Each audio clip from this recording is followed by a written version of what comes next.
นี่คือโรงแรมบริเวณแคมป์ของที่มีสันดาดฟ้าสำหรับแขกคนที่มาพักหรืออยากมากินอาหารเพื่อชมวิวเมืองเวียงจันทร์งามๆที่นี่จะมีอาหารแซ่บๆพร้อมกับดนตรีบรรเลงเวลากินข้าวเวลาประมาณ5 โมงแรง6 โมงแรงเป็นเวลาที่ดีสำหรับการมาถ่ายรูปอยู่จุดนี้มื้อนี้เทอรี่ครับครอบครัวได้มีโอกาสมากินข้าวอยู่ที่โรงแรมแห่งนี้ก็ต้องขอบใจ FC ใจดี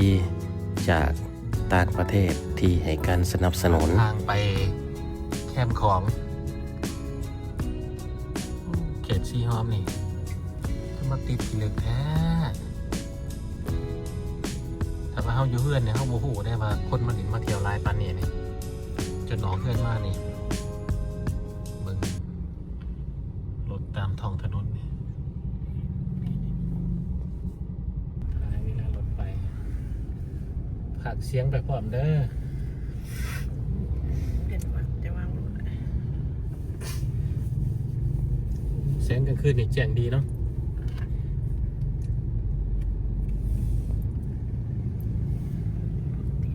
ไปโอ้รถติดคนมาเที่ยวหลายนี่รถติดหลายถ้าว่าเขาเจ้าหามให้จอดรถแคมทางเนาะสิมีบอลสัญจรหลายขึ้นนี่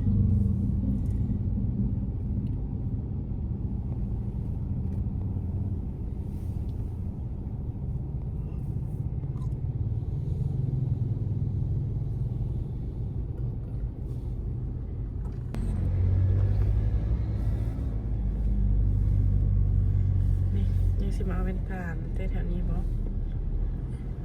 จะวนจะไปซื้อน่ะเถอะ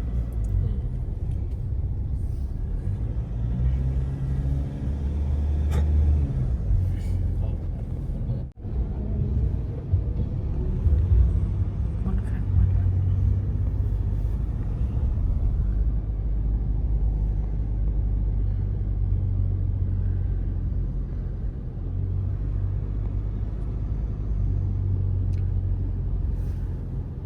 มีลมได้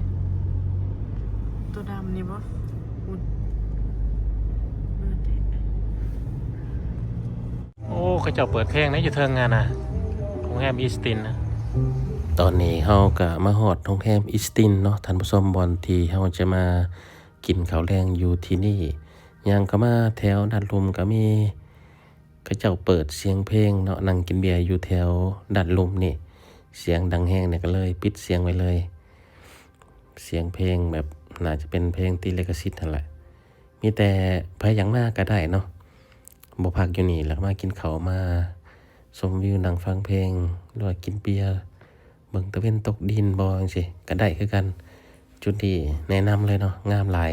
ตอนหัวแรงลิฟต์อยู่ใส่ลิฟต์อยู่ใส่นี่วะโอ้เป็นกี่โอ้เป็นวิว360 องศาแบบเห็นอันนั้นเลยมีสวิมมิ่งพูลพี่ยิมพร้อมในอันนี้มันลอยจังเหมือปะเก้าสั้นเอาไปกินสั้นสุดเลยดี ก้นเลขเก้า โอ้เลขเก้า ข้าวดิสันเก่า วันนี้ก็มานับเจ้าหน่อยแล้ว เมื่อวานนี้ก็ไปนับเจ้าเป็นไงนะพี่ขายยางไปนี่เห็นว่าแค่นี้แหละโอ้มีบอลนางร้ายนี่นึกว่ามีบอลนางอิสตินอิสติน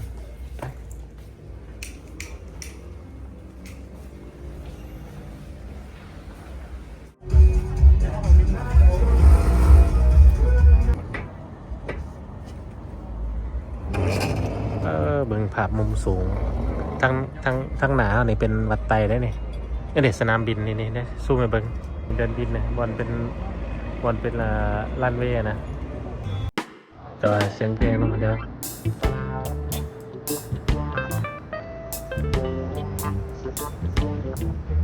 เ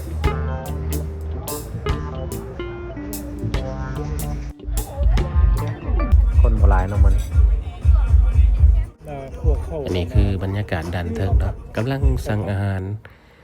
ก่อนที่เขาเจ้าจะเสพดนตรีสดก็เขาเจ้าก็เปิดเพลงธรรมดาแหละแต่ว่าน่าจะเป็นเพลงติดลิขสิทธิ์ก็เลยปิดเสียงไว้ก่อน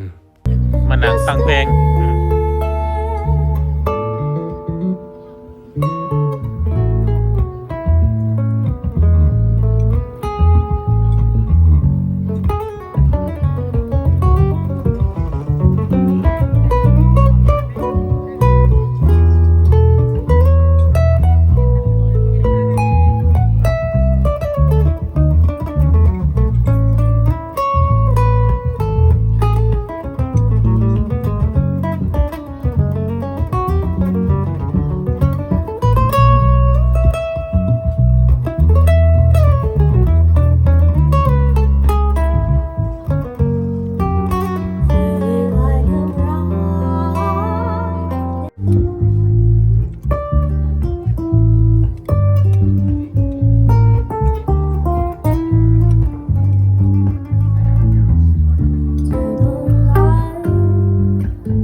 คนบ่หลายปานใดมาเนี่ย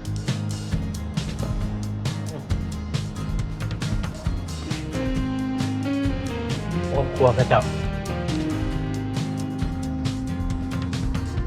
เมื่อประมาณปีกายห้องก็มีโอกาสได้มาที่จุดนี้เทื่อหนึ่ง